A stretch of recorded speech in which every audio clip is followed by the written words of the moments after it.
Bonjour le Tube, j'espère que ça va bien. On est à notre rencontre de tous les dimanches. Aujourd'hui, on va parler de tout ce qu'on doit savoir sur les Maranta. En fait, j'ai sélectionné deux que j'ai déjà à la maison. J'ai la Lemon Lime et j'ai aussi la Lurconera. Je suis en processus pour en acquérir une nouvelle sorte parce que je les trouve vraiment super belles dans mon étagère. Dans le fond, je vais vous expliquer tout ce que vous devez savoir à propos de cette plante-là, au niveau du bâturage, au niveau du terreau, au niveau de l'humidité, puis aussi de l'entretien, en fait.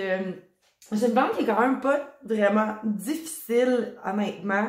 C'est une plante qui se plaît super bien dans nos intérieurs. C'est sûr que c'est une plante qui vient encore des forêts tropicales, fait que c'est sûr que ça demande un plus haut taux d'humidité. Mais honnêtement, moi, chez moi, c'est à 40% de taux d'humidité, puis ça va vraiment super bien.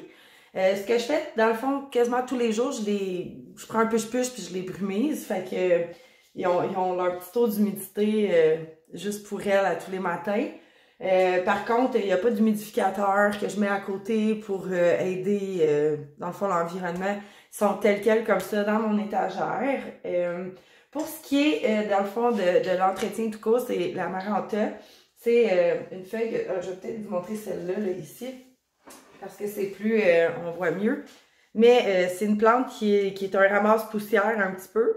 Donc, je sais pas si vous allez pouvoir voir à la caméra, là, mais il y a quand même pas mal de poussière. Donc, c'est hyper important de nettoyer les feuilles.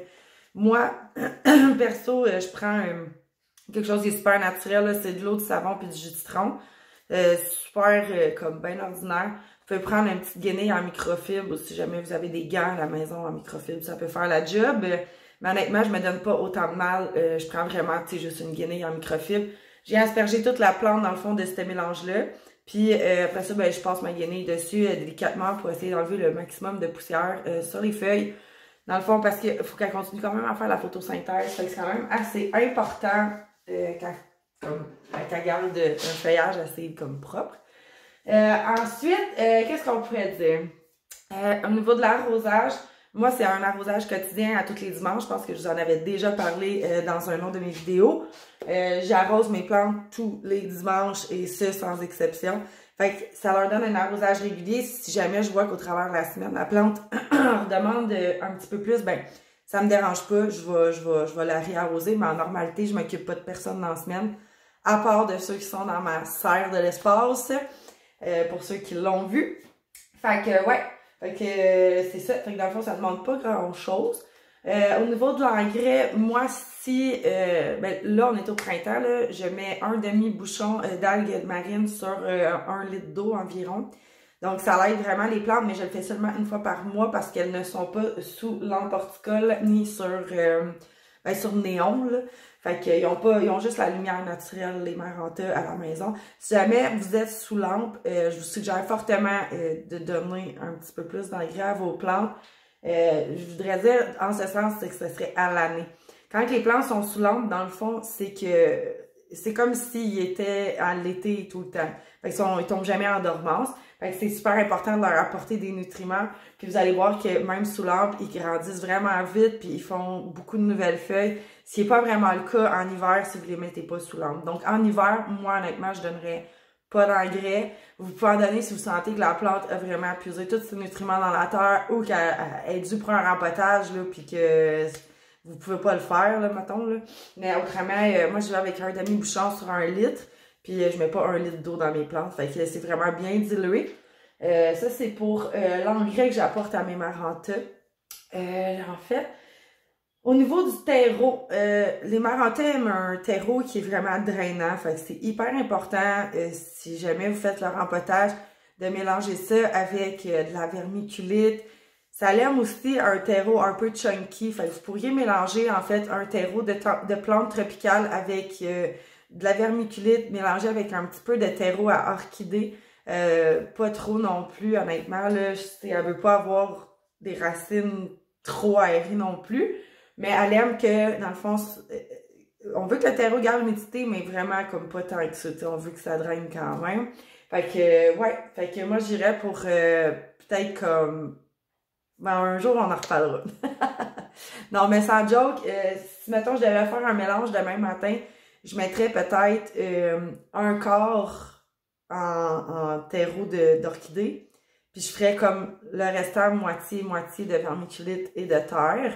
Peut-être même plus de terreau que de vermiculite. Fait que c'est un peu compliqué si je le fais pas avec vous devant la caméra, mais ils sont pas dû pour être rempotés encore. Fait que comme peut-être un jour on fera un rempotage ensemble, probablement d'ici la fin de l'été. Fait que je vous montrerai exactement le genre de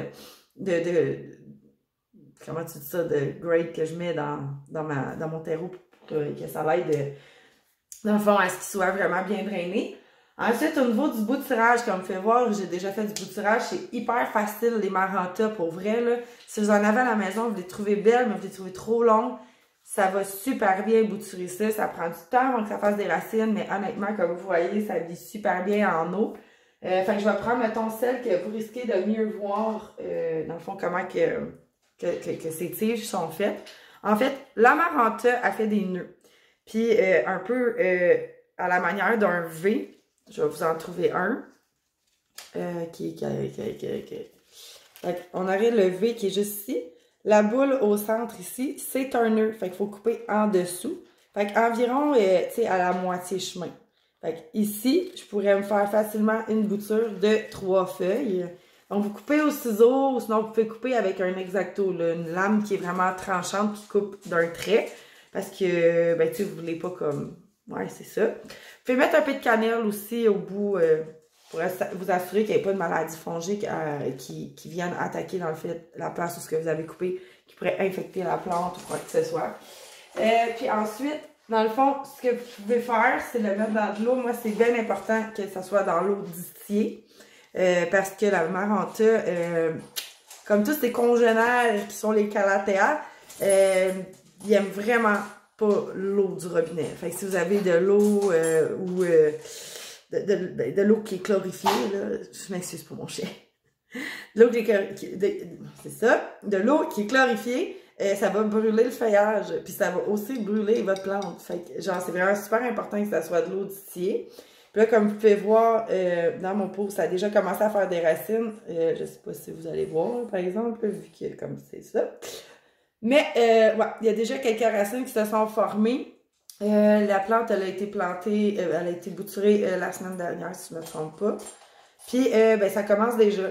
Fait que, puis, ça se pourrait que vos feuilles s'enroulent au moment que vous faites ça. Mais attendez-moi une seconde, OK?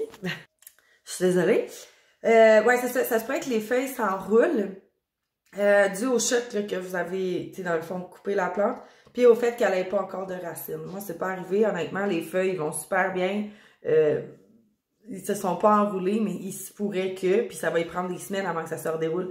Si jamais vous avez une nouvelle feuille en cours, comme moi, j'en ai une ici, c'est préférable de la couper. Il y a bien des chances qu'elle se déroule pas parce qu'elle a pas de racines puis qu'elle met toute son énergie à faire des racines. Fait que moi, je l'ai pas coupée parce que j'en ai 2 à venir puis genre, je fais le test. Mais en normalité, ça serait mieux de la couper pour laisser l'énergie à la plante pour qu'elle soit capable de faire des racines.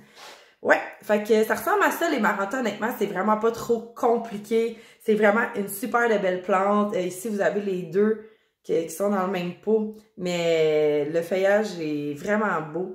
C'est une plante prieuse, hein, je sais pas si vous savez, mais faut pas s'étonner, comme là, on est le matin, toutes les feuilles ils sont surélevées, et le soir, les feuilles sont complètement baissées à l'entour du pot, comme ça ici. C'est une plante qui prie. Donc, elle lève et elle descend les feuilles. Fait que c'est super impressionnant, là. Comme là, on est le matin, fait que tout le monde a les feuilles très élevées. Mais même la lemon lime, il n'y a même pas une heure, j'ai pris une photo. Puis, elle avait vraiment toutes les feuilles dans les airs. Puis là, elle commence déjà à baisser ses feuilles. Fait que ça se voit quasiment à l'œil nu. C'est très spécial, ces plantes-là. Fait que, au moins, vous avez l'impression que ça, pas l'impression, il y a de la vie chez vous. Si vous les voyez bouger, vous êtes pas fou, elle bouge. Fait que c'est ce qui conclut dans le fond la vidéo sur tout savoir sur les Maranta. Si jamais vous avez des questions, n'hésitez pas à les poser dans les commentaires. Vous pouvez aussi me suggérer ce que vous aimeriez voir dans un futur vidéo. Je le prends en note et ben peut-être que ça fera partie du calendrier de nos dimanches ou peut-être de la vidéo de nombril de semaine qui sera pas là nécessairement toutes les semaines, nombril de semaine, cette vidéo-là. C'est vraiment une vidéo bonus que je vous donne quand j'ai le temps puis ben si jamais je trouve que ça pourrait être pertinent pour vous. Fait que laissez-moi savoir en commentaire là-dessus. Ben, je vous souhaite une belle fin de semaine, puis on se revoit dans une prochaine vidéo dimanche prochain. Bye tout le monde!